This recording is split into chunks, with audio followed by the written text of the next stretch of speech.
10편, 91편, 91편, 91편, 91, 91, 9원, 9원, 그죠? 그래서 제목을 9원의 10편, 91편 그랬습니다. 기억하실 수 있겠어요? 9원의 10편, 91편. 잘 기억해 두시기 바랍니다. 91편은 9원에 관한 10편입니다. 그리고 92편 있죠? 바로 이어서 나오는 92편. 그것도 9원에 관한 건데, 앞에 거는 구원을 하겠다는 약속이고, 그죠? 구원을 하겠다는 약속이고, 구원에 대한 믿음에 비해서, 그 다음 건 뭐예요? 감사입니다, 감사. 92편은 구원에 대한 감사와 찬양이에요. 91편과 92편은 한꺼번에 기억을 해 두시기 바랍니다. 구원에 대한 시편이 몇 편이라고요? 91편. 91, 구원. 예? 예. 안 잊어먹겠죠, 이제. 그리고 구원에 대한 시편으로 또 절대로 잊지 말아야 할 게 또 있습니다. 121편입니다. 121편. 외우기 쉽습니다. 아까 91편, 92편, 1, 2 두 개 나왔죠? 1, 2 두 개 연속해서 1, 2, 그 다음에 다시 1이에요. 1, 2, 1. 1, 2, 1. 근데 이게요, 121편을 잠깐 펴보세요. 10편 펴보십시오. 뭐부터 나옵니까? 첫 단어가 뭐예요? 첫 문장이 뭐예요? 121편. 내가 뭐를 향하여? 산을 향하여. 여러분, 매산자가 어떻게 돼 있어요? 산자를 한자로 쓰면. 이렇게 하고, 이렇게 하죠. 그죠? 높이가 하나 높이, 두 개 높이, 하나 높이. 그죠? 블록 하나 쌓고, 두 개 쌓고, 하나 쌓은 것처럼 생각하면 돼요. 이렇게. 그죠? 1, 2, 1. 쉬워요. 그게 구원에 관한 얘기예요. 내가 산을 향하여 눈을 들리라. 그렇게 시작되는 구원에 관한 시입니다. 그래서 여러분들이 구원에 관한 시편의 내용은 딱 3개를 기억을 우선 해 두시기 바랍니다. 그거 말고도 사실 또 있긴 있어요. 뭐 88편도 있고요. 40편도 있고 그런데 그거는 여러분들 읽으면은 좀 맥빠집니다. 쉬운 말로 미치겠어요? 죽겠어요? 살려주세요. 그럼 간구예요. 그것만 막 하는데 그렇지 않아도 여러분들 속이 터지고 답답할 텐데 그것도 읽어봐야 또 답답할 테니까 그거 말고 그건 뭐 여러분들 속이 답답한데 간구를 하고 싶을 때 어떻게 표현할 줄 모른다면 거기 읽어보시면 좋습니다. 40편이나 88편 이런 것들을. 근데 그것까지 다 기억할 건 없고 그건 시간 될 때 한번 읽어보시고 뭐뭐 기억하라고요? 구원에 관한 시편은 구원 91편하고 92편하고 121편하고 예, 그것만 확실하게 건져가셔도 오늘 뭐 소도 괜찮습니다. 그걸 우선 확실하게 머리에 입력을 해놓으세요. 그 다음에 이제 오늘 읽었던 그 예배의 부름에서 교동문 38번이 시편 92편입니다. 시편 92편이에요. 그게. 그 다음에 하나님은 너를 지키시는 자 하고 아까 우리가 불렀던 복음성가 1217장인가요? 예, 그게 뭐예요? 시편 121편을 노래한 겁니다. 나의 도움이 어디서 올고 산을 향하여 눈을 들리라 등등 이렇게 하면서 나가는 거기서 온 거예요. 예. 자, 일단 구원의 시편 3개는 기억을 하시고요. 91편은 뭐냐? 내용 자체가 구원의 약속과 믿음에 대한 겁니다. 그걸 한번 조금만 살펴보죠. 근데 이거는요, 사실 91편 같은 경우는요, 똑같은 시편 중에서도 난해한 데가 있고 쉬운 데가 있는데 여기는 난해할 게 없어요. 거의 읽으면 거의 다 압니다. 특별히 해설할 필요가 없어요. 그리고 시기 때문에 어쩌면 시를 읽듯이 시를 읊조리듯이 그렇게 천천히 음매가면서 소리내서 읽는 게 훨씬 은혜가 됩니다. 제가 지금 뭐 이걸 좀 설명을 하겠지만 사실 이 부분은 길게 설명할 필요가 없이 반복해서 몇 차례 그냥 큰 소리로 다 같이 읽는 것이 더 그 은혜가 크게 임할 수도 있다 이 말입니다. 그렇기 때문에 여러분들이 나중에 집에 가셔서 시편 91편, 92편 그리고 121편을 꼭 소리내서 혼자서 시낭독하듯이 꼭 읽어보시기 바랍니다. 자, 그 내용을 좀 살펴봅시다. 지존자의 은밀한 곳에 거하는 자, 그런 말이 나옵니다. 지존자의 은밀한 곳에 거주하며 전능자의 그늘 아래 사는 자요. 지존자, 지극히 존귀한 자, 지극히 높은 자, 하나님 말하는 거죠. 그 다음에 전능자, 역시 하나님이죠. 하나님을 표현할 때 우리가 그냥 하나님 이렇게만 말하면은 그 하나님의 어떤 그 의미라고 그럴까, 뜻이라고 그럴까, 하나님의 어떤 속성을 다 파악할 수가 없어요. 그래서 많은 경우에 지존자 그랬다, 전능자 그랬다가 뭐 유일하신 분 그랬다고 여러 가지 표현을 하죠. 성경에서. 표현만 다를 뿐 하나님을 얘기하는 겁니다. 그 정도는 아실 게고요.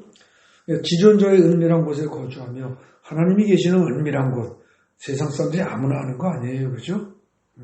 그런데 우리 거주하고 하면서 전능자의 그늘 아래 하나님의 그늘 아래 사는 자요.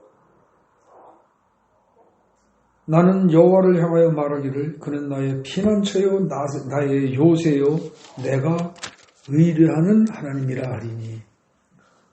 지금 이 시편을 쓴 사람이 그렇게 말하겠다 이겁니다. 하나님은 어떤 분이냐?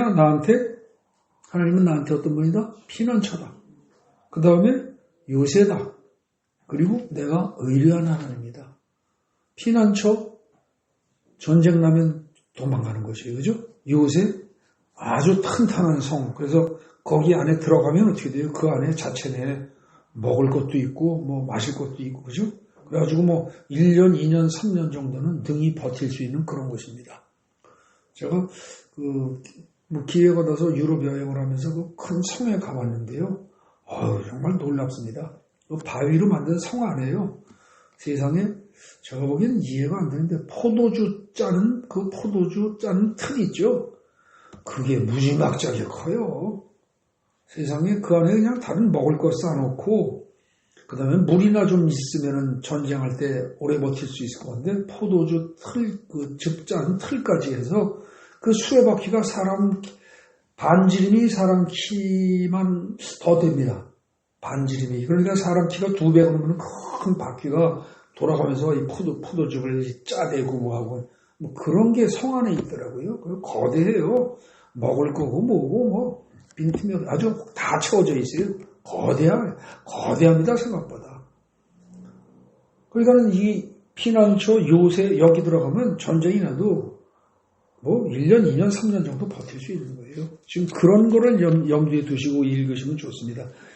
여호와는 어떤 분이냐? 나의 피난처요, 나의 요새요, 내가 의뢰하는 하나님이다. 근데 이는 그가 너를 새 사냥꾼의 올무에서와 심한 전염병에서 건질 것이미로다 그랬어요. 내가 그렇게 피난처요, 요새요, 의뢰하는 하나님이라고 말하는 이유가 뭐냐? 그 이유가 3절입니다. 그가 너를 새 사냥꾼의 올무에서와 심한 전염병에서 너를 건지실 것이기 때문이다. 그런 뜻입니다. 근데 그 새 사냥꾼의 올무라는 거 우리가 아무렇지않게 넘어가주는데 사실은 어떻습니까? 옛날에 사냥꾼들은 새를 잡으려면 어떻게 했어요? 2가지예요. 활로 쏘거나 총이 없으니까 그죠? 활로 쏘거나 아니면 올무를 좀 만들어 놓죠. 일단 꽁 같은 게 걸어가다가 탁 걸리면 걸리는 겁니다. 그냥 그죠? 근데 새 사냥꾼의 올무에 걸려들었다 그러면 새는 벗어날 수가 없어요. 자기 힘으로 절대 해결 못합니다. 구원 못해요. 절대로. 네. 그러니까 새 사냥꾼의 올무에서 우리 인생들은 사실 새 사냥꾼의 올무에 걸린 새와 같다는 겁니다.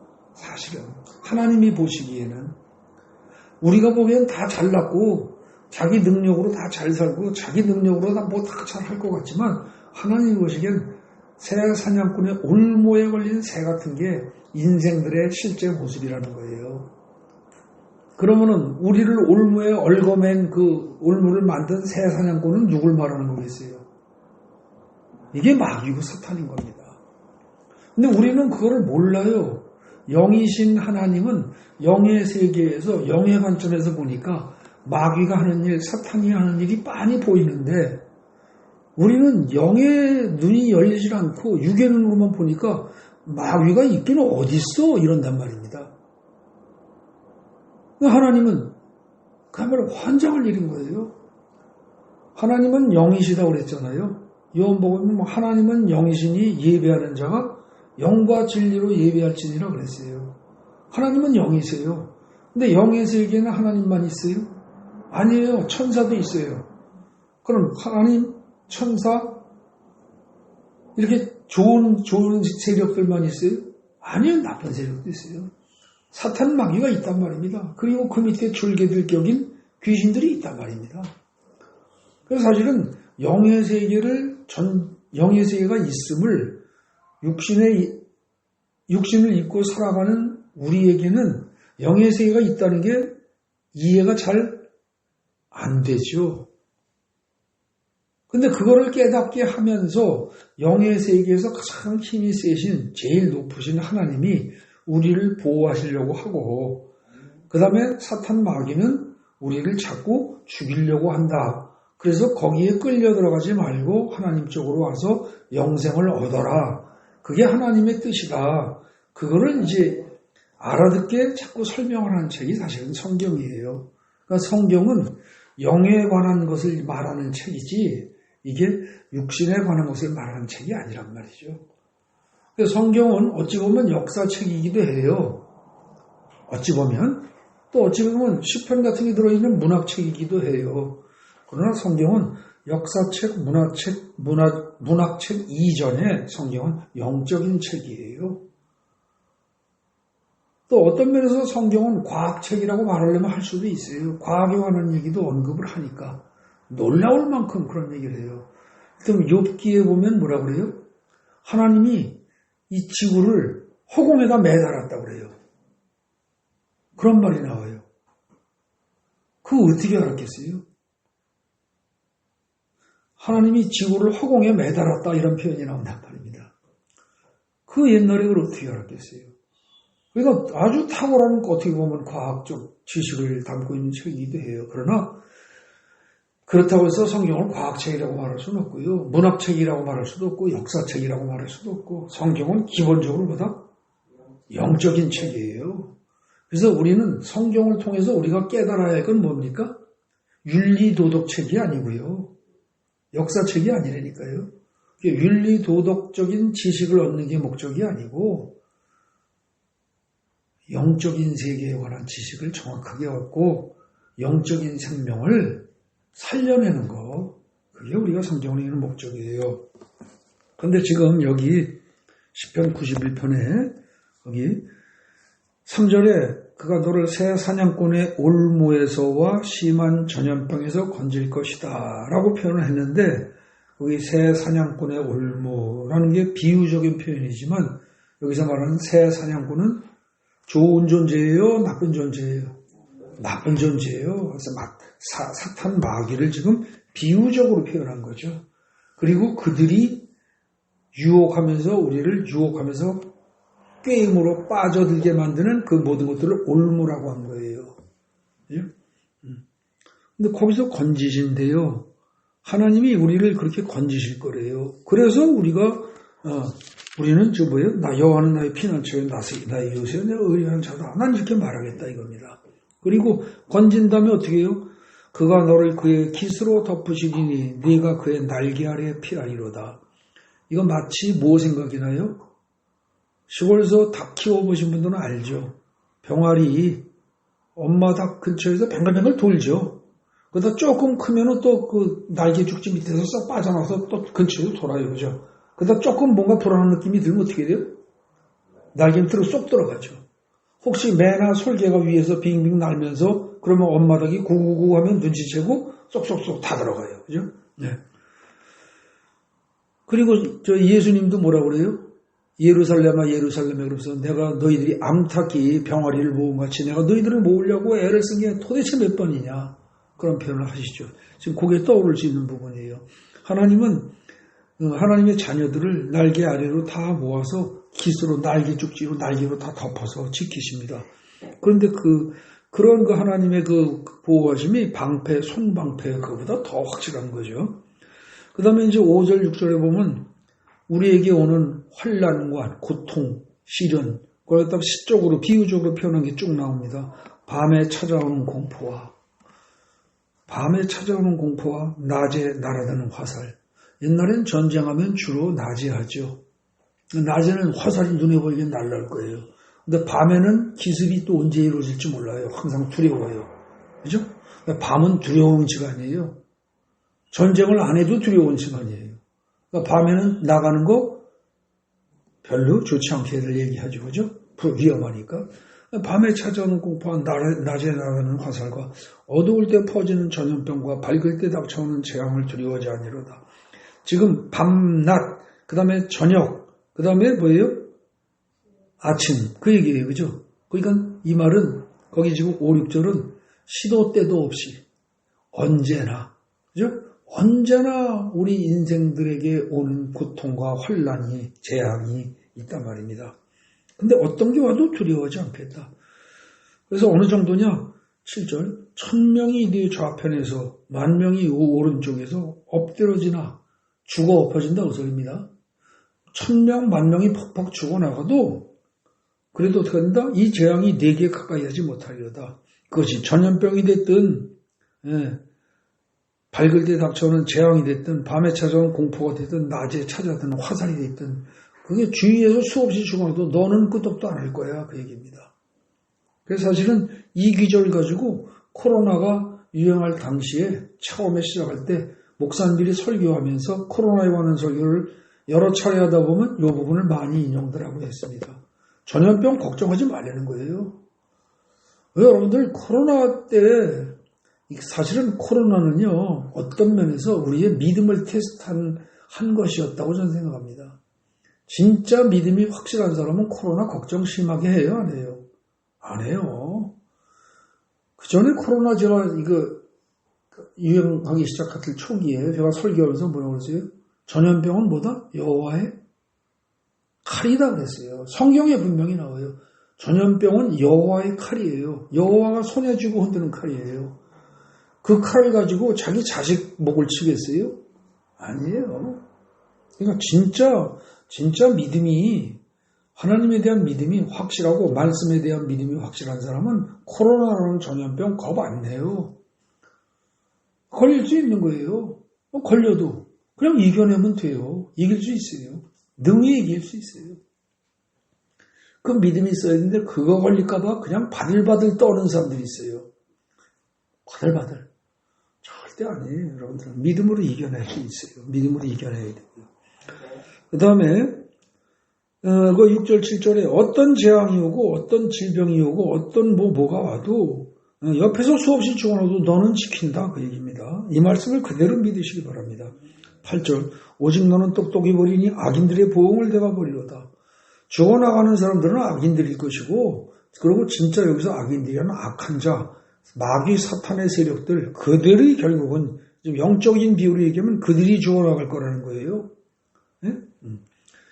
9절에 네가 말하길 여호와는 나의 피난처시라 하고 지존자를 너의 거처로 삼았으므로 여호와는 나의 피난처시라고 말을 하고 또 지존자를 너의 거처로 삼았으므로 화가 내게 미치지 못한대요. 10절로 이어지는 거예요. 그러니까 여러분들 어떤 고난이 환난이 화가 재앙이 미치지 않으려면 어떻게 해야 된다고요? 거기 조건이 두 가지가 나와요. 여호와는 나의 피난처라고 말해야 돼요. 선포해야 돼요. 선포. 우물우물할 일이 아니에요. 이건 선포하는 거예요. 그 다음에 지존자를 너의 거처로 삼는데요. 하나님을 우리의 거처로 삼아요. 이게 무슨 얘기예요? 하나님을 우리의 거처로 삼다. 구체적으로 어떻게 하는 거예요?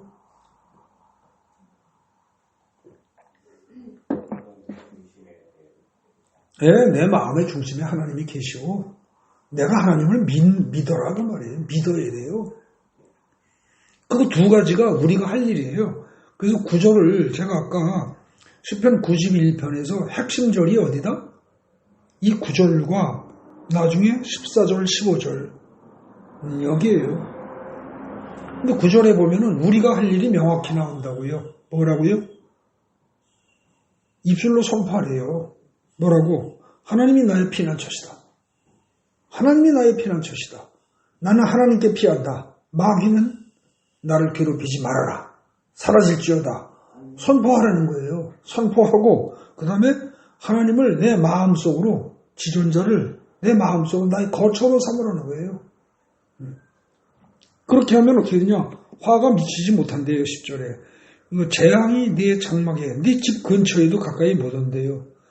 왜 그러냐? 어째서 그러냐?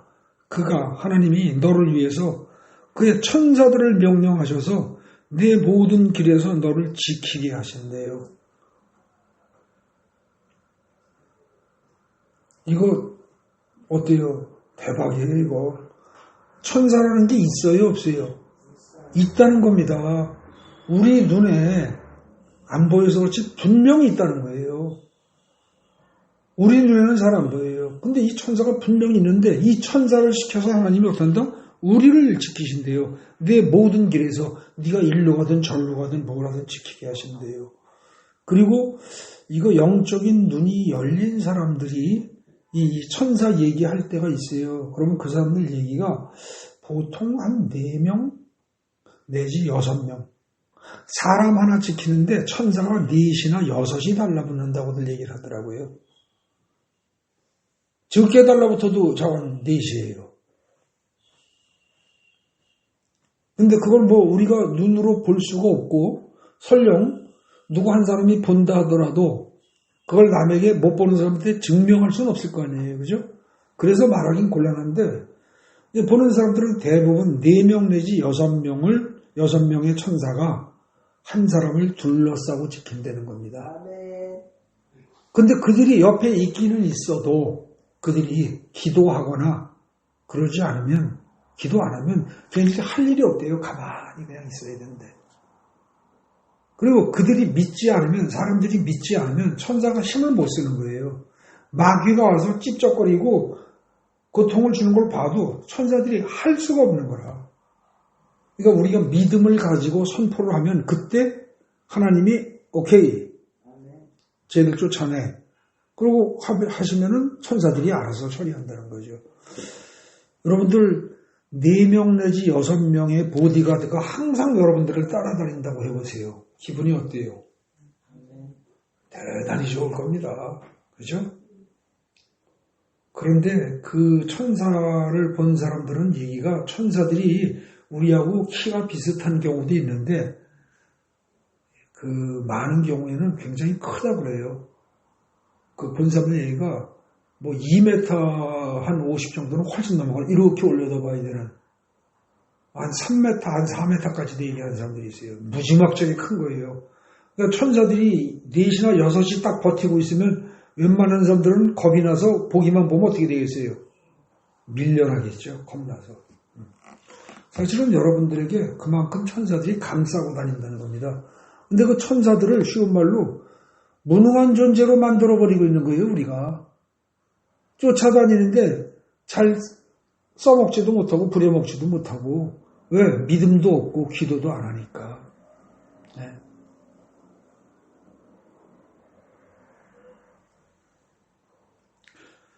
지금 거기에 어디였어요? 지금 11절입니다. 그가 너를 위하여 그의 천사들을 명령하서 네 모든 길에서 너를 지키게 하심이라. 그들의 손으로 너를 붙들어. 거기서 그들은 누구예요? 천사들이 천사들의 손으로 너를 붙들어서 발이 돌에 부딪히지 아니하게 하리로다. 이 규정을 어디서 본 것 같지 않습니까? 어디서 봤어요? 예수님 광야에서 시험 받을 때 처음에 40일간 시험 받을 때 높은 데서 뛰어내려 봐. 네가 뛰어내리면 천사들이 와서 싹 너를 밑에 받쳐가지고 발가락 하나 안 다치게 할 거 아니겠어? 라고 유혹을 하죠. 그때 인용한 기절이 여기죠. 그러니까 사탄이 이 성경 기조를 그렇게 인용한다. 그 말은 뭐예요? 사탄도 성경을 잘하는 거예요. 잘하는 거예요.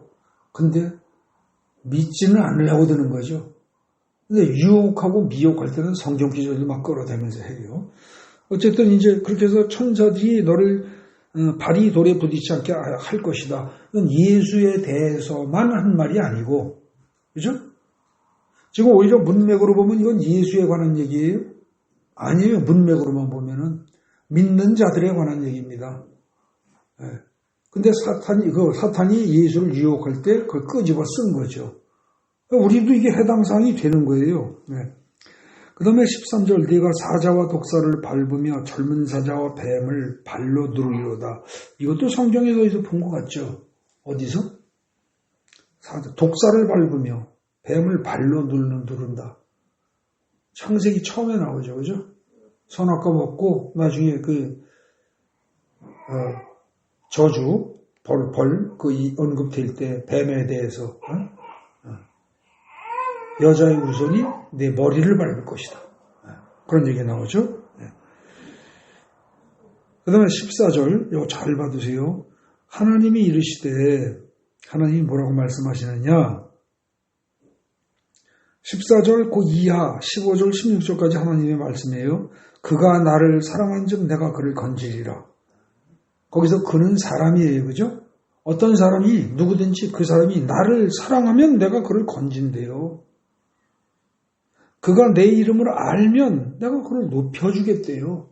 건지는 정도로 끝나는 게 아니라 높은 자리에 앉게 해준대요. 그가 나를 사랑한 즉 내가 그를 건지리라.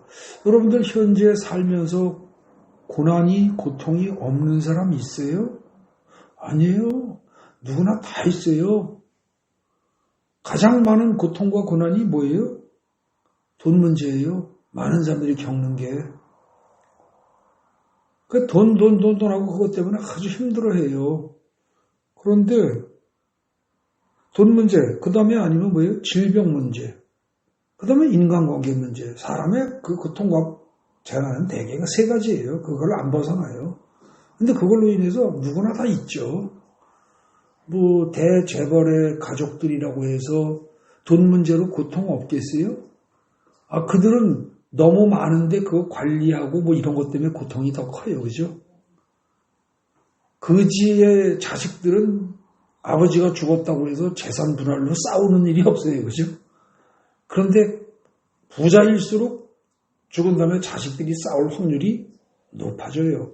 그러면은 먹고 사는 거는 걱정을 안 하는데 너무 많아도 또 돈 때문에 또 걱정을 해야 되고 고민을 해야 돼요. 모든 인생이 다 그래요. 그런데 자꾸 그런 고난이 있고 환란이 있을 때 거기서 건짐을 받아야 되는데 건짐을 받고 싶으면 어떻게 해라? 14절에 의하면 어떤 사람을 건지신다?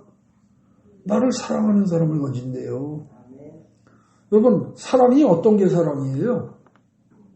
어렵게 생각하지 마세요. 그냥 간단히 생각하시자고요. 간단히. 저기 할아버지 할머니 대본 사람들은 알아요. 내 자식보다 손주가 더 이뻐요. 이게.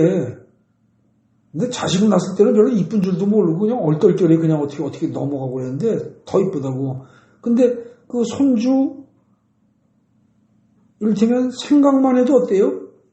손주 생각이 안 떠나, 첫째. 사랑하는 사람은 그 사랑하는 대상이 머릿속에서 잘 빠져나가요? 안 빠져나가 머릿속에 항상 있어요. 그죠?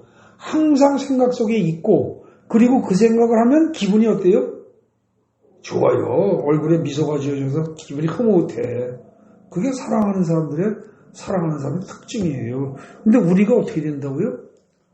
뭐 하나님을 손주에다 비교할 수 없지만 가장 이해하기 쉽게 얘기하느라고 이제 그걸 얘기를 들었어요. 그러면 우리가 자기 손주를 생각만 해도 머릿속에 항상 생각이 있고 생각만 해도 기분이 좋은 것처럼 우리가 하나님을 항상 머릿속에 생각하고 생각하는 순간 어떻게 된다? 미소가 지어지면서 기분이 좋으면 그 사람은 하나님을 사랑하는 사람이에요. 사실은. 연애할 때도 그렇잖아요. 연애할 때도 그냥 그 사람 생각만 하면 그 사람 말 한마디, 그 사람의 생긴 거 생각만 하면 기분이 좋아지고 미소가 지어진단 말이죠. 그럼 그게 사랑하는 거예요. 우리가 그래야 된다는 거죠. 그렇게 우리가 하나님을 사랑하면 하나님이 어떻게 한다고요? 그런 사람을 건져주신대요. 건져주신대요.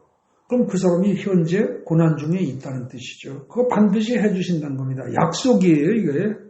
내가 그를 건지리라 그랬잖아요. 거기 하나님이 이르시되, 그러면 약속이에요. 하나님이 못하시는 게 약속을 못 어긴다고 그랬죠. 약속을 어길 능력이 없어요. 하나님은 약속을 어길 줄 몰라요. 그래서 이걸 갖다가 여러분들이 나에게 하는 약속이라고 받아들이는 순간 하나님은 책임을 져야만 되게 돼 있어요. 책임을 져야만 하게. 반드시 건져주세요. 그 다음에 그가 내 이름을 안즉 내가 그를 높이리라.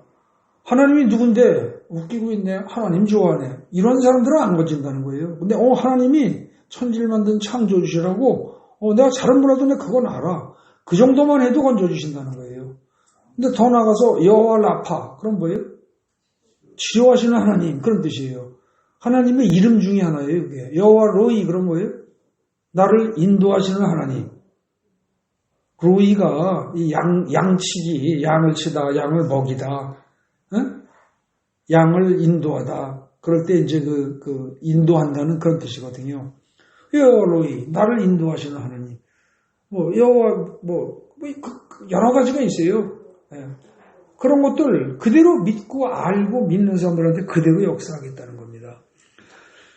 15절, 그가 내게 간구하리니 내가 그에게 응답하리라.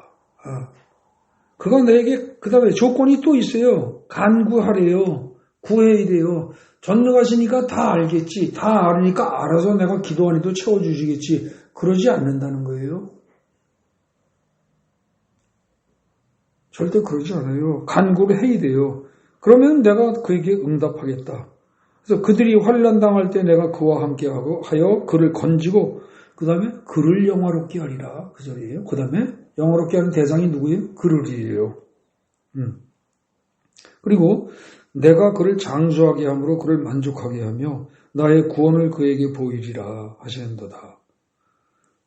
하나님이 우리에게, 하나님이 사랑하시는 자에게 주시는 상급 중에 하나가 장수예요. 장수인데 여러분, 장수라는 게 목숨만 붙어 있으면서 오래 사는 건 장수 아니에요. 그죠? 장수라는 것은 건강을 전제로 한 거예요. 그러니까 건강하면서 장수해야지. 저희 중풍 같은 거 오고, 그 다음에 뇌성마비, 그리고 완전히, 뇌사 상태. 이쯤에서 오래 가는 건 그건 아니죠. 근데 장수함으로 그를 만족하게 한다고 그랬으니까, 건강을 전제로 한, 건강을 포함한 장수까지 하게 해주시겠대요. 그리고 나의 구원을 그에게 보이리라 그러셨어요. 굉장히 감사한 얘기들이에요. 네. 구원에 대한 약속, 하나님의 약속이에요. 지금 이거는. 그죠? 너희 걱정하지 마, 염려하지 마. 그리고 구원에 대한 하나님의 약속이라고요. 이거는 전체적으로. 근데 거기서 우리가 해야 할 일은 뭐예요? 우리가 해야 할 일은 아까 9절에서 뭐라고 했죠? 9절에서 선포하고 그 다음에 믿고, 그죠? 거기 지존자를 너희 거처로 삼는다는 게 믿는다는 얘기예요. 일단 믿는 거고, 그 다음에 또 있어요. 또 뭐가 있냐 하면은 아까 14절이었나요? 하나님을 사랑하면 건진다고 그랬죠. 하나님을 사랑하는 거, 이게 우리가 할 일이에요. 여러분들 주보에 요약한 중에 거기 8번에 보면 거기 우리가 할 일로 제가 요약해놨어요. 첫째, 선포해라. 하나님의 약속의 말씀을 믿고 선포하는 거예요. 선포하는데, 선포할 때 믿음이 있어야 돼요. 믿지 않고 선포하는 건 소용없어요.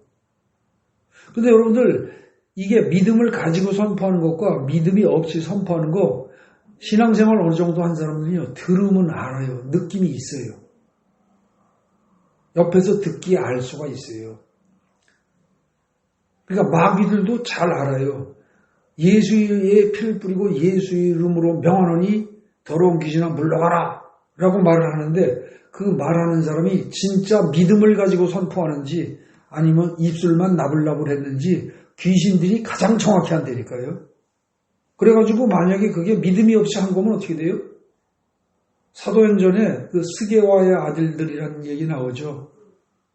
귀신을 쫓아내려고 했더니 귀신들이 뭐라고 그래요? 내가 예수도 알고 바울도 아는데 너네들은 도대체 뭐야 그러고 오히려 귀신이 올라타서 두들겨 패고 그래가지고 벌거벗고 도망을 갈 정도로 그렇게 된단 말입니다. 그러니까 실제로 믿음을 가지고 선포를 해라. 그게 9절에 나온 거고요. 그 다음에 이제 뭐예요? 하나님을 사랑해라 하는 얘기가 어디 나와요? 14절에 나오는 거죠. 14절에. 그리고 하나님의 이름을 안즉 내가 너를 건지리라. 하나님의 이름을 알고 그리고 하나님의 이름을 부르고 계속 하나님의 이름을 부르면서 그리고 하나님을 사랑하는 것 이게 같이 가야 돼요. 그렇게 해서 거기 이제 그걸 나눠서 3, 4로 써놨고 그 다음에 마지막으로 뭐예요? 간구해야 돼요. 실제로 하나님께 구해야 돼요. 그게 어디 나와요? 15절에 나오죠. 시편 91편 전체에서 우리가 할 일은 뭐예요? 하나님의 말씀을 선포할 때 반드시 믿음을 가지고 있어야 돼요. 믿음을 전제로 선포하고 그 다음에 하나님을 평소에 사랑하고 하나님의 이름을 잘 알고 아까 여러 가지 표현했어요. 1절에 뭐라고 그랬죠? 1절에 지존자라고 표현했어요. 그 다음에 전능자라는 표현도 나왔어요. 그 다음에 2절에 여호와라는 표현이 나왔어요. 또 하나님이라는 표현도 나와요. 그죠? 2절에. 그렇게 하고서, 그리고 이제 뭐 그런 것들 다 기억을 하시라는 얘기죠. 그리고 간구해라. 이게 15절에 나와요. 그래서 우리가 할 일은 5가지고요. 아주 세세하게 나누면. 그리고 나머지는 뭐예요? 하나님이 다 하시겠다는 약속이에요. 그 약속을 그냥 믿으라는 겁니다. 그럼 하나님이 처리하신대요. 제가 좋은 일이지만 일일이 다 얘기를 하질 못하는 게 있어요. 개인의 사생활에 관한 것들은. 그래서 간증을 일일이 할 수는 없는데, 약간 최근에도 우리 교회에 어떤 분이 아주 골치 아픈 문제에서 정말 답이 안 나오는 문제에서 간절히 구하고 계속 구했어요. 하나님께. 그렇게 하고서 진짜 선포하고 믿음을 가지고 선포하고 하나님을 진짜 끊임없이 사랑했어요. 열심히. 그리고 하나님의 이름에 근거해서 여호와 라파에 근거해서 이를테면 치료해 주세요 이러고 그렇게 하면서 진짜로 간구하고 했는데 그거 한 2년 넘었죠. 한 2년 반쯤 된 것 같아요. 그런데요, 놀라운 일이 벌어졌어요. 도저히 해결될 수 없는 일이 해결이 되더라고요. 근데 그게 해결이 딱 되기 시작하니까요, 어느 한순간에 확 뒤집어져요. 어느 한순간에. 그런 일이 얼마든지 생깁니다. 여러분들 믿음을 가지시고 힘들 때 시편 91편을 자꾸 소리내서 읽어보세요. 자꾸 소리내서. 그리고 이제 여기서 조금 더 따질 거는, 좀 기억하실 거는, 거기 주보에 요약한 거 보세요. 6번에 가서 하나님이 천사를 통해서 지키게 하신다고 되어 있죠. 11절, 12절에. 11절, 12절에 하나님이 너를 위해서 그의 천사들을 명령하셔서 네 모든 길에서 너를 지키게 하실 것이다. 그랬지 않습니까? 그리고 12절에 그들이 손으로 너를 붙들어서 발이 돌에 부딪히지 아니하게 하리로다. 그러니까 지금 길에서 너를 지킨다 그랬으니까 길 가는데 옆에서 뭔가 도적대가 강도가 달라붙듯이 그렇게 하는 거 다 지켜줄 뿐만 아니라 길 바닥에 돌이 있어도 어떻게 돼요? 걸려서 넘어지는 일 없도록 하겠다는 거예요. 그러니까 안안팎으로 다 지킨다는 뜻이에요. 지금은. 네. 그런데 이게 지금 영적인 비유입니다. 이거는. 길에서 모든 길에서 너를 지킨다. 그냥 도적대나 강도들이 너를 공격하는 걸 지켜준다. 이걸 지금 비유적으로 이렇게 표현했는데 이건 악한 자, 사탄으로부터 건져준다. 이런 뜻이기도 해요. 그래서 여러분들이 성경에서 말하는 구원은 크게 두 가지로 나눠볼 수 있어요. 현실적이고 육적인 구원이 있어요. 목마른 사람한테 마실 물을 주고 배고픈 사람에게 고급은 아닐지라도 빵을 주고, 그죠? 배고픈 사람에게. 그리고 돈이 필요한 사람한테 돈을 주고, 병이 든 사람한테 치료를 해주고, 그게 다 구원이에요. 그게. 불면증에 걸린 사람한테 잠잘 수 있게 해주는 거고 구원이에요. 꼭 영혼을 건지는 것만이 구원, 성경에서 말하는 구원은 아니에요. 그런데 이렇게 현실적이고 세상적이고 육적인 구원이 있어요. 근데 하나님은 이 구원을 무시해요? 아니요, 무시하지 않으세요. 이것도 분명히 중요한 거라고 인정을 하세요.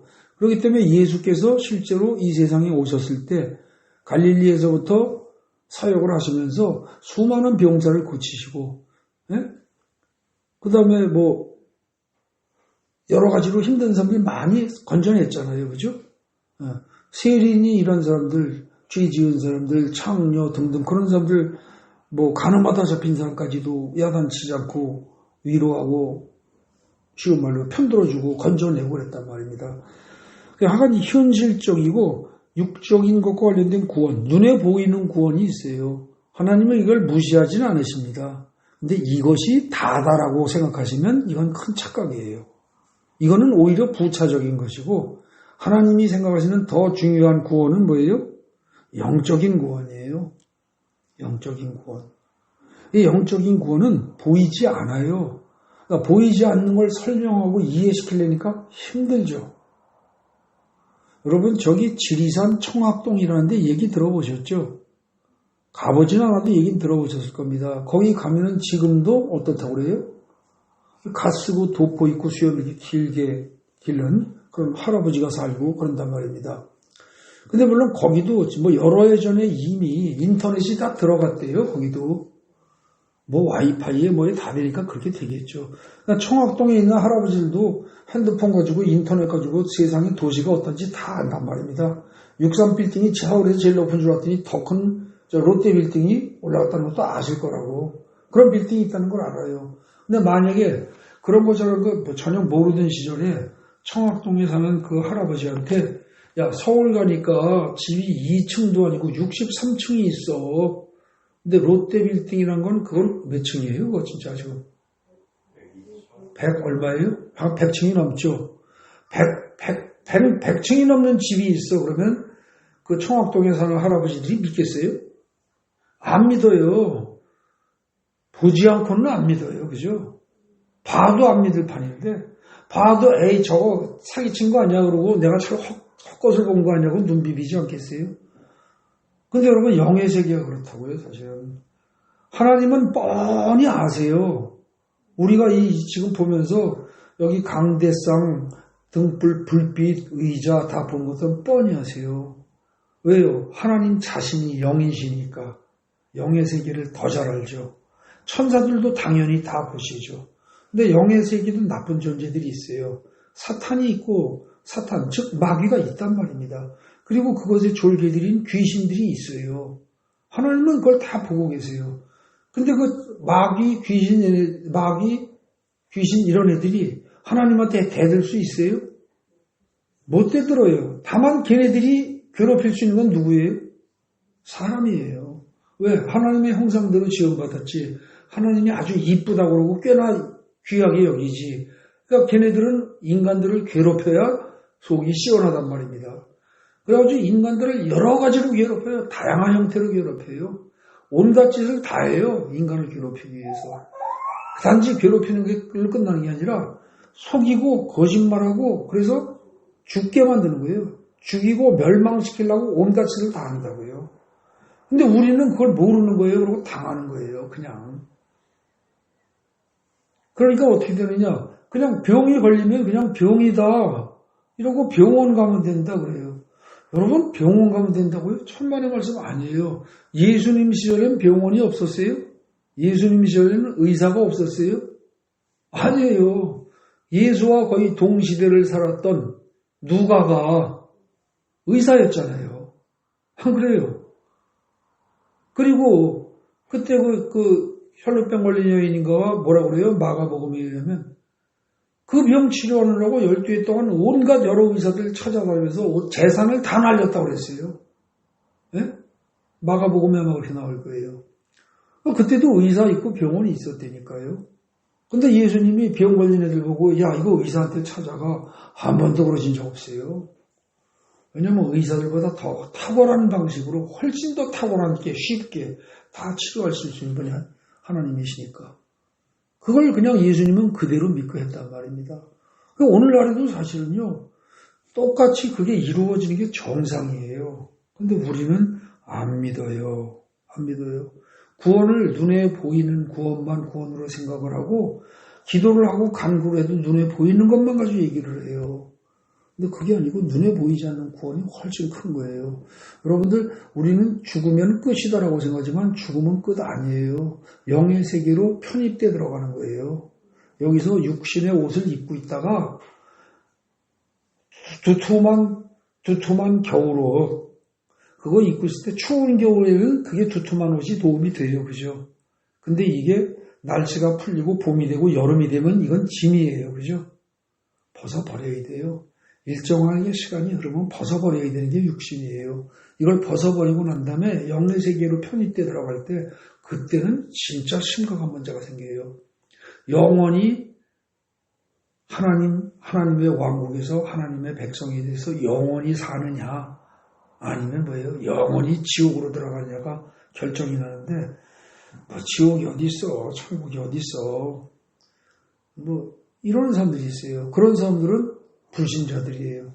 근데 믿는 사람 중에서도요, 이런 사람들이 있어요. 믿는 사람 중에서 하나님이 계신 거 인정한다고 하면서 귀신이 어딨냐 이래요.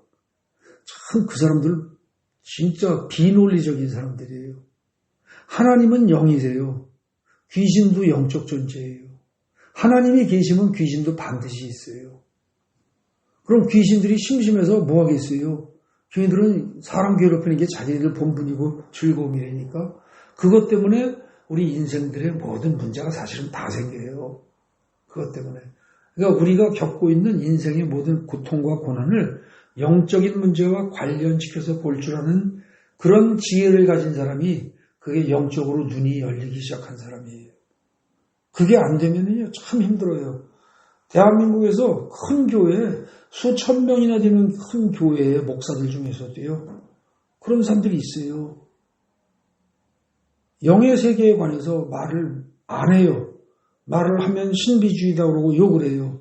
심지어 최근에 제가 들었어요. 큰 교회 목사님인데 그 교회에 큰 교회인데요. 그 교회에 새로 오신 목사님이 안수기도를 했대요. 와가지고 귀신 쫓는 기도를. 그랬더니 교회 장로들이 다 들고 일어나가지고서 총회에다 보고를 하고 난리를 치는 바람에 다시는 안수기도 안 하기로 하고 그다음부터 절대 귀신 쫓고 그런 거 안 하기로 하고 그냥 눌러앉았다고 그래요. 여러분들 말이 안 돼요. 말이. 성경은 기본적으로 영적인 책이지 의학책도 아니고요. 과학책도 아니고 역사책도 아니고 문학책도 아니고 윤리도덕적인 책도 아니에요. 윤리도덕적인 책을 구하려면 윤리학 교재, 대학 교재 읽어보세요. 그 다음에 윤리도덕, 인간성, 인격 이런 거 하려면요. 논어맹자, 사서삼경 그게 다 그런 책들이에요. 근데 그 사서삼경을 다 읽어도 영적인 세계를 얘기한 건 없어요. 아시겠어요? 불경을 읽어도 굉장히 철학적이고 윤리적이고 다 좋아요. 과학적이기까지예요. 불경은. 그런데 그것이 영적인 세계를 설명하고 있느냐? 그건 아니에요. 영적인 세계를 설명하는 건 성경이에요. 그래서 이 영적인 세계의 영적인 구원, 이게 사실은 우리가 신경 써야 할 부분입니다. 이게. 그래서 하나님이 천사들을 통해서 지키신다. 그러고 우리를 지키실 때, 부귀, 영화, 명예, 권력, 건강, 이런 것만 지켜주세요. 그게 목표가 되면 곤란해요. 그건 눈에 보이는 거고, 잠깐 살다 가는 동안에 필요한 것들이니까. 그러지 말고, 제대로 영적인 구원을 요청을 하셔야죠. 그리고, 간구하는 거 있죠? 간구. 간구와 관련해서, 제가 거기 8번에 우리가 할 일 한 데 있지 않습니까? 거기 실미도 사건 생존자의 기도. 이렇게 제가 써놨어요. 이 실미도 사건 생존자라는 사람이 어떤 사람이냐면 제가 그 학교 선생을 할 때 같이 근무했던 한 장로님이에요. 그 양반이 나이가 내가 정확히 기억은 못하고 있는데 저보다 글쎄 한 7, 8살 한 7, 8살 정도는 많을 겁니다. 많으면 한 10살 정도. 근데 이 사람이 어떤 사람이냐면 실미도 사건 아세요? 인천 앞바다에 실미도라는 섬이 있는데 그 거기에 북한의 북파 공작원들 훈련시키는 특수부대요. 아주 그야말로 심하게 훈련시키는 거죠. 그런 사람들을 훈련시켜가지고 북쪽으로 보내는 거예요. 그래서 그 훈련받는 사람들한테 그걸 가르치는 조교했던 사람이에요. 저하고 같이 근무했던 분이. 그런데 그 내부에서 그때 폭동이 일어났죠. 훈련이 하도 빡시게 하고 힘드니까 폭동이 일어났단 말입니다. 그래가지고 그 기관병들을 조교, 교관 이런 애들을 다 죽인 거예요. 쏴가지고서. 근데 두루룩이 다 쏴 죽이고, 근데 걔네들의 특징은 들어와서 처음부터 강조해서 가르치는 게 뭐냐. 한 번 사살은 의미가 없다예요. 반드시 확인 사살이다. 처음부터 그걸 가르친답니다. 처음부터. 그래서 난 죽어서 나자빠지고 분명히 죽은 게 확실해도 거기다 대고 다시 또 가르치는 거예요. 또 쏴 죽이는 거예요. 반드시 확인 사살. 이걸 철칙으로 훈련을 받은 애들이에요. 근데 얘네들이 폭동을 일으켜가지고 다 죽어나갔네? 근데 저하고 그때 같이 근무하던 그 선생님이 그때 당시 그 병사로 하사관인가로 있었어요. 총을 맞은 거예요. 맞았는데요. 제가 봤어요. 일로 뚫고 들어갔어요. 목으로. 일로 뚫고 들어갔는데 뒤로 나왔어요. 근데 신기하게 그거 당연히 죽거나 완전히 병신돼야 돼요. 근데 의사들이 수술하면서 기가 막히다는 거예요. 어떻게 이렇게 절묘하게 그 중요한 부분은 피하고 넘어간지 일로 총알이 뚫고 들어가서 나오고서 살 수가 없다는 겁니다. 절묘하게 아슬아슬하게 중요한 동맥이라든지 신경이라든지 이런 것들은 희한하게 피해간 거예요. 그래서 어쨌든 살았어요. 근데 그때 당시에 자기가 총을 맞고 거의 정신을 잃다시피 하면서 쓰러진 거예요. 근데 그래도 살아야 되겠다고 해서 이 섬에 그 막사 있고 훈련하는 데 있겠죠. 거기서 바닷가로 기어간 거예요. 바닷가로 기어서 거기서 어떻게 하다 보면 지나가는 배라도 손 흔들어서 살 수 있겠지. 긴 겁니다.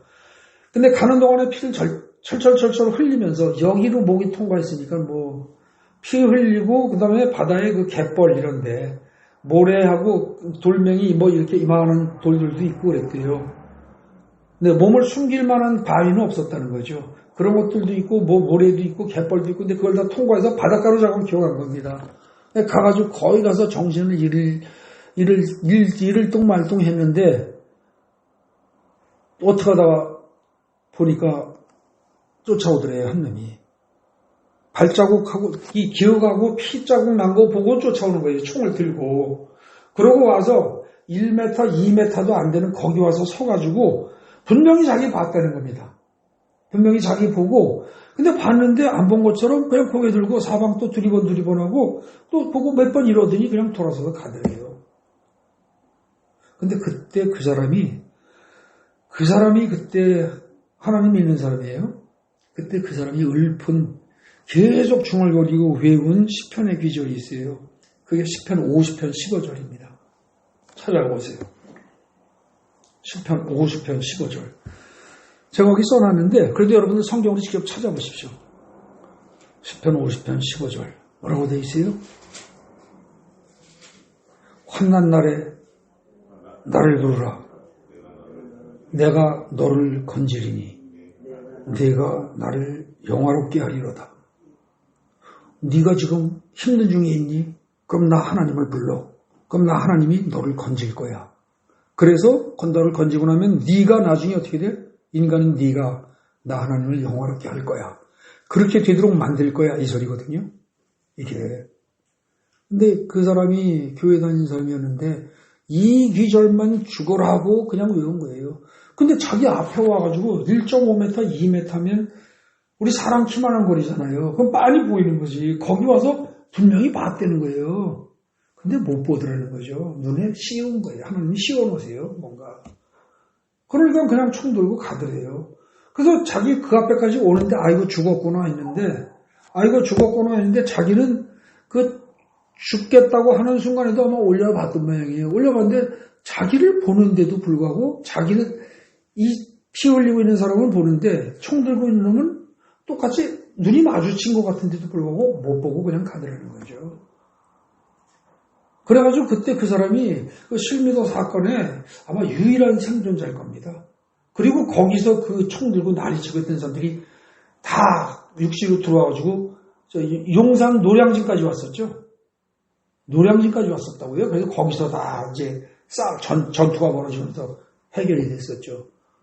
그때 살아남은 사람이에요. 그리고 그 선생님이 그때 나랑 같이 근무하다가 뭐 토요일 뭐 이럴 때 주일 이럴 때 시간만 되면은 그냥 전국의 군부대 학교 뭐 어디 오래는 대로 다 간증하러 다녔어요. 근데 그 사람 간증은 딱 그거 하나였어요. 다른 간증 안 해요, 그것만. 그러면서 우리 학교에서도 여러 차례 이거 얘기를 했어요. 선생님들 사이에서도. 10편, 50편, 15절 읽어가지고 환난 날에 나를 부르라 내가 너를 건지니 내가 너를 영화롭게 하리로다. 그래서 하나님이 자기를 살려주셨기 때문에 자기가 다니면서 간증을 해서 하나님이 영화롭게 해야 된다 이겁니다. 그러고 뭐 사례비 받는 거 없어요. 그냥 공짜로 전국을 다 다니면서 했었어요. 아마 지금도 그 양반 돌아가시지 않았으면 지금도 그 일할 겁니다. 지금도. 예? 근데 이 10편, 50편, 15절하고요. 지금 우리가 오늘 읽은 91편의 10편 91편의 15절 보십시오. 이게 거의 비슷해요. 똑같이 또 15절이에요. 아주 재밌어요. 거기 어떻게 되어 있어요? 15절. 그가 내게 간구하리니 내가 그에게 응답하리라. 그들이 환난당할 때 내가 그와 함께하여 그를 건지고 영화롭게 하리라. 거의 내용이 같아요. 다만 다른 게 있다면 지금 91편 15절에서는 누가 누구를 영화롭게 한다? 내가 누구를? 그를 영화롭게 한다예요. 그러니까 하나님이 그 사람을 영화롭게 해주시겠다는 거예요. 그죠?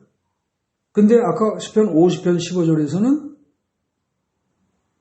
건짐을 받은 사람이 하나님을 다시 거꾸로 영화롭게 한다는 거예요. 그죠? 그것만 차이가 좀 거의 같아요. 여러분 한 기절만이라도 내 걸로 만드세요. 한 기절만이라도. 그래서 제가 중환자들한테는요. 꼭 이 10편, 50편, 15절을 얘기해 준 경우가 많아요. 특히 암 환자들 같은 경우. 암 환자들한테 제가 꼭 얘기해요. 환난 날에 나를 부르라 내가 너를 건지니 내가 너를 영원하게 하리로다. 50편, 15절 아니면 90편 지금 15절 이걸 갖다가 외우라고 그래요. 근데 이걸 이런 식으로 해서 한 말씀을 제대로 자꾸 늘어지죠. 그럼 놀라운 일이 벌어져요. 암이요. 별 문제가 안 생겨요. 그 다음에 항암 치료인데 부작용이 거의 안 나타나요. 지금 현재 그 일이 우리 교회에서 진행되고 있어요. 우리 교회는 아니에요. 근데 암에 걸렸다가 4년 전에 걸렸다가 4년 동안 괜찮다가 4년 만에 재발한 권사님인데 암이 재발하니까 어떻게 알았는지 저를 알아가지고 저한테 도와달라고 요청이 왔어요. 그래서 만나서 얘기하고 하다가 의사가 하도 강력하게 얘기를 하면서 뭐 난리를 치면서 그냥 강제로 입원을 시키거나 그러면 입원을 하긴 했어요. 그래서 항암 주사를 맞기를 했어요. 그 대신 처음에 한 코스만 맞기로 했어요. 항암 주사를 맞는 사람들이 한 코스 6번이나 7번을 맞고 그 다음에 그 두 번째 코스, 세 번째 코스, 네 번째 코스 하다 보면 다 죽거든요. 거의 다 그래서 죽어요. 근데 첫 번째 코스에서 죽는 사람은 거의 없어요. 근데 딱 약속을 했어요. 첫 번째 코스만 하기로. 그렇게 해서 그 첫 번째 코스가 한 3주 간격으로 항암 주사를 맞는 건데 첫 번째 주사 맞고서 이 사람이 항암 주사 부작용이 나타났어요. 막 메시껍고 어지럽고 힘이 없고 뭐 여러 가지 있잖아요. 에? 여기저기 아프기도 하고 그게 나타났어요. 그걸 이제 제가 또 기도해주고 치료할 수 있는 기술로다 이렇게 해서 해줬어요. 그렇게 해서 그럭저럭 그 전보다 4년 전보다 훨씬 수월하게 넘겼어요. 그리고 두 번째 주사를 맞았어요. 근데 그러면서 제가 내내 강조했어요. 당신은 병원에 주사 맞으러 들어간 게 병원에 간 거 아니다. 하나님을 만나러 기도원 들어간 거다. 기도원 들어갔다는 사실 잊지 말아라. 계속 그 얘기만 했어요. 그렇게 하고 성경 말씀 잡고 늘어지도록. 그렇게 했는데 놀라운 일이 두 번째 항암 주사 맞고 사실은 항암 주사 첫 번째 맞을 때보다 두 번째 맞을 때가 맞고 난 다음에 부작용이 어때요? 더 심해져야 돼요. 주사 독이 쌓이니까. 근데 두 번째 주사 맞고는요 거의 이상이 없어요 지금. 거의. 그래가지고 제가 무슨 치료하고 뭐 해주고 할 것도 별로 없어요. 기도도 그냥 간간히 해줘요. 뭐라고 해서 괜찮은 거, 그럼 됐다. 됐다. 나한테 연락을 맨 처음엔 하라고 그랬어요. 매일매일 해라. 궁금하니까 나도 대책을 세워야 되니까. 근데 연락이 잘 안 해요. 근데 이따가 어쩌다 연락이 오면 괜찮고 아플 때 연락해라 그러니까 2, 3일씩도 안 해요.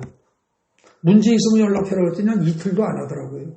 모르겠네요. 지금 그 양반이 줌으로 들어와서 이 예배에 참석하고 있는지 어떤지. 네. 근데 암이요. 항암제 부작용이 안 나타나요. 믿는 자는 하나님을 믿는 자는 해주신다니까. 암으로 항암 주사약으로 환난을 겪고 있는 사람들 환난 날에 나를 부르라. 내가 너를 건지리니 내가 너를 영원하게 하리로다. 약속하신 말씀 지킨다니까요. 근데 이걸 갖다가 무슨 말도 안 되는 소리 하고 있어.